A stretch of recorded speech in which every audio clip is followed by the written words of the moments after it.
तो देखो, सबसे पहले इस वीडियो के अंदर हम लोग बात करेंगे कि नीट 2025 के बारे में। अब फिज़िक्स, केमिस्ट्री, बॉटनी, जूलॉजी, अब जो चारों सब्जेक्ट हैं वो चारों का पढ़ने का तरीका पूरा अलग है। ठीक है, मतलब मान सकते हो कि फिज़िक्स के साथ जो फिज़िक्स है, नीट का जो फिज़िक्स है वो केमिस्ट्री का जो फिज़िकल केमिस्ट्री है उसके साथ मिलता जुलता है। यानी कि तुम फिज़िक्स का अगर फॉलो करोगे तो यही चीज़ तुम फिज़िकल केमिस्ट्री में फॉलो करोगे तुम्हारे परफॉर्मेंस को इन्हेंस करने के लिए। मैं बता दूं कि इस वीडियो के अंदर, ठीक है, मैं जितना भी पॉइंट आप लोगों को बताने वाला हूं, जितना भी पॉइंट मैं बताने वाला हूं, और ये कंप्लीट प्लान रहने वाला है नीट फिज़िक्स के लिए। और इसका पूरा पीडीएफ तुमको डिस्क्रिप्शन बॉक्स में मिल जाएगा, जो कि तुम टेलीग्राम से ईजिली पा सकते हो। तो वीडियो पे गौर करो। चलो स्टार्ट करते हैं। सबसे पहले देखो, हम लोगों को नीट 2025 में एक्सेल करना है। ये वीडियो ड्रॉपर के लिए है। और फिज़िक्स में टोटल 35 चैप्टर्स है। ठीक है, 35 टोटल चैप्टर है, जिसको तुम लोगों को हर एक चैप्टर के लिए सेम स्ट्रेटजी अपनाना है। मेरे हिस्सा भी आएगा उस सबको सीरियल वाइज फॉलो करना है। ये मेरा प्लान है। अब देखो, सबसे पहला चीज़ क्या है कि हम लोगों को क्या करना है। मान लीजिए कोई भी चैप्टर, फर्स्ट चैप्टर तुम उठाते हो, और फिजिक्स में सबसे पहला चैप्टर बेसिक मैथमेटिक्स से होता है। ठीक है, बेसिक मैथमेटिक्स से होता है। उसमें क्या करना है तुम्हें, देखो, बेसिक मैथमेटिक्स के लिए नहीं, हर एक चैप्टर के लिए क्या करना है। सबसे पहला चीज़ जो तुम्हें करना है वो करना है नोट्स। अब तुम बोलोगे कि नोट्स रिटेन करना है, नहीं, तुम्हें क्या करना है, नोट्स को सेल्फ रिवीजन करना है। Because you are a dropper, you have already, या तो हैंड रिटन होगा तुम्हारे पास, इफ़ अवेलेबल अगर होगा तो तुम्हें उसे सबसे पहले रिवीजन करना है। अब बहुत सारे लोग बोलेंगे कि नहीं, मेरे को तो सबसे पहले लेक्चर फॉलो करना है। लेकिन यहाँ पे देखो, मैंने लेक्चर को 3 नंबर पे रखा है, इसके पीछे भी रीज़न है। ठीक है, तो इसके लिए देखो, सबसे पहले तुम्हें कोई भी नोट उठाना है। जैसे कि तुम्हारे पास हैंड रिटन नोट हो सकता है, जो तुम अगले साल, क्योंकि तुम ड्रॉपर हो, अगले साल तुम्हारे पास हो सकता है। और अगर हैंड रिटन नहीं हुआ तो, अगर मान लो ये नहीं हुआ तो तुम्हें क्या करना है, एम सर का जो हैंड रिटन बुक है फिजिक्स मेड इजी, उसको रिवीजन करना है। कोई भी चैप्टर, मान लीजिए आप बेसिक मैथमेटिक्स स्टार्ट कर रहे हैं, तो उसको सबसे पहले या तो हैंड रिटन नोट से रिवीजन करें, या तो एम सर के बुक से रिवीजन करें। उसके बाद वो क्या करना है, वन शॉट का पीडीएफ देखना है। लेकिन आपको रिवीजन तो करना ही है, सेल्फ रिवीजन सबसे पहला काम करना ही है। क्यों करना है, because you are a dropper. Okay, तुम अब डायरेक्ट लेक्चर नहीं देख सकते, क्योंकि तुम अगले साल या तो अगले साल देख चुके हो।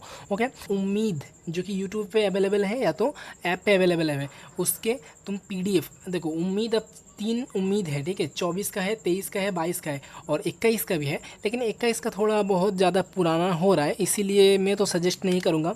अब जिस साल का तुम फॉलो करना चाहते हो, यानी कि मान लीजिए आप 24 साल का तुम फॉलो करना चाहते हो, मतलब 2024 का तुम फॉलो करना चाहते हो, जो उम्मीद का बैच है, तो उसके अंदर 24 का सारे, मतलब 24 का जो जितने सारे लेक्चर का फिजिक्स हुआ है वो सबको तुम्हें फॉलो करना पड़ेगा। मतलब एक सीरियल वाइज फॉलो करना पड़ेगा, या तो 23 का या तो 22 का, ऐसे तुम फॉलो कर सकते हो। अब बात करते हैं, तुमने नोट्स रिवीजन कर लिए। अब तो 2 नंबर पे तुम्हें फॉर्मूला याद करना है। अब क्यों याद करना है, याद मस्ट है बिफोर अटेंड लेक्चर से पहले तुम्हें ये अटेंड करना ही है। ठीक है, क्यों करना है, अब देखो, वो मैं मतलब लेक्चर में जाके बताऊंगा। अब देखो, एनसीईआरटी ऑप्शनल है, तुम फॉलो कर सकते हो या तो नहीं फॉलो कर सकते हो। मेरा सजेशन यही रहेगा कि तुम एनसीईआरटी को फॉलो मत करो। ठीक है, अब जाते हैं लेक्चर के अंदर। ये ध्यान रखना कि इस लेक्चर के अंदर जाने से पहले तुम्हें इन 3 सीढ़ियों से उतर के जाना है, क्योंकि you are a dropper brother, तुम ड्रॉपर हो, और ड्रॉपर के लिए ये 3 सीढ़ी मस्ट है। उसके बाद तुम्हें लेक्चर देखना है। आशा करते हैं तुम समझ रहे होगे। अब देखो, तुम्हें लेक्चर करना है। लेक्चर के अंदर क्वेश्चन को अटेंड करना है। मतलब लाइव लेक्चर नहीं देखोगे, because you are a dropper, और तुम रिकॉर्डेड ही देखोगे। और रिकॉर्ड अगर देखोगे तो जो क्वेश्चन आएगा तुम्हारे सामने, उसी को वहाँ पे पॉज करना है, एंड उसके बाद उस क्वेश्चन को खुद से सॉल्व करने की ट्राई करना है। उसके बाद तुम्हें सर का अप्रोच देखना है कि सर कैसे सॉल्व कर रहे हैं और मेरे से सॉल्व हुआ है कि नहीं। इसके लिए मैंने यहाँ पे फॉर्मूला याद कराया है तुमसे। अब समझ में आया कि क्यों ये सीढ़ी हो रहा है। और अगर तुम यहाँ पे नोट्स को सेल्फ रिवीजन करोगे तो तुम्हें ये भी समझ में आ जाएगा कि मतलब सर क्या पढ़ा रहे हैं और मेरे को कहाँ पे प्रॉब्लम है। चलिए, कि कॉन्सेप्ट नोट। अब तो तुम्हें नोट्स बनाना है। अब अगले साल किसी किसी के पास नोट्स होगा, ठीक है, और उस नोट्स को अगर तुम देखोगे तो उस नोट्स में अगर सब्ट्रैक्ट करना है तो उस चीज़ को सब्ट्रैक्ट कर सकते हो, क्योंकि हर साल ट्रेंड बदलता है। एक कॉन्सेप्ट 5 साल से नहीं आ रहा है, अब उसमें सर उसको नहीं पढ़ाएगा क्योंकि 5 साल से वो आया ही नहीं है। उसके एवरी टेस्ट क्या करोगे, तुम उसको रिवीजन करोगे, जिसको एक तरफ से बोला जाता है शॉर्ट नोट्स, ठीक है, एक तरफ से बोला जाता है शॉर्ट नोट्स, जो तुम्हारे रिवीजन का जो टाइम है उसको रिड्यूस करेगा। सिर्फ उसमें कॉन्सेप्ट रहेगा, ना का नोटबुक होगा, इसमें कोई क्वेश्चन इंक्लूड नहीं होगा। क्यों नहीं? हमारे पास आता है क्वेश्चन सॉल्विंग फेज। तुम्हें अब क्वेश्चन को सॉल्व करना है। अब कौन कौन से क्वेश्चन करना है? सबसे पहला तो तुम्हारे को लेक्चर के क्वेश्चन करना है। लेक्चर के क्वेश्चन वैसे ही मतलब पॉज करके वीडियोस को और वैसे खुद से सॉल्व करने का कोशिश करना है, और जो ना हो जाए उसका सल्यूशन ऑब्वियसली बात है तुम देखोगे। दूसरी बात, तुम्हें डीपीपी या तो सिंपल क्वेश्चन करना है, ऐसा क्वेश्चन जिसका गुड सल्यूशन हो। अब गुड सल्यूशन मतलब उस क्वेश्चन का या तो लेक्चर सल्यूशन हो या फिर फुल एक्सप्लेनेशन हो, जो कि सल्यूशन के वेज में लिखा हुआ होना चाहिए। इससे क्या होगा, तुम्हारा जो अप्रोच है क्वेश्चन सॉल्व करने का और जो टीचर्स का जो मतलब किताबी तरीका है उसका जो अप्रोच है तुम्हें समझ में आएगा कि कौन सा अप्रोच से जल्दी क्वेश्चन सॉल्व हो रहा है। क्योंकि अल्टीमेटली तुम्हें नीट में क्वेश्चन को जल्दी सॉल्व करना है, ना ही लेंदी सॉल्व करना है। I you understand very well.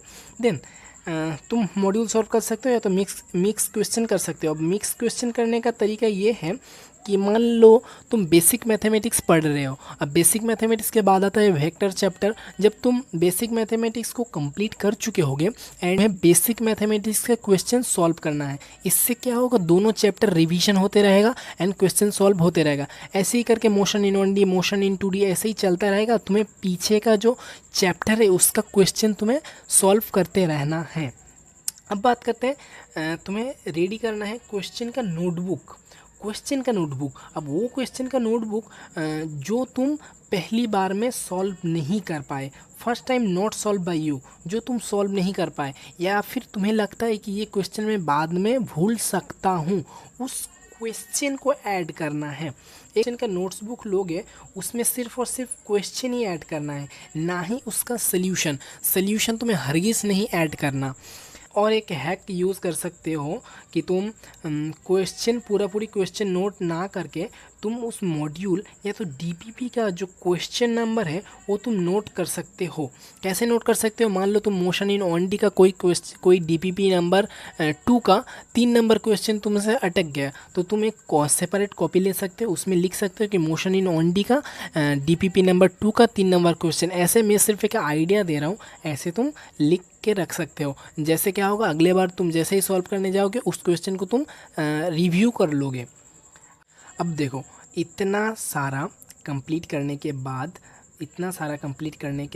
तुमने नोट्स कंप्लीट किया, फॉर्मूला कंप्लीट किया, लेक्चर कंप्लीट किया, कॉन्सेप्ट कंप्लीट किया, क्वेश्चन कंप्लीट कर लिया एंड क्वेश्चन का नोटबुक भी तुम्हारा तैयार है।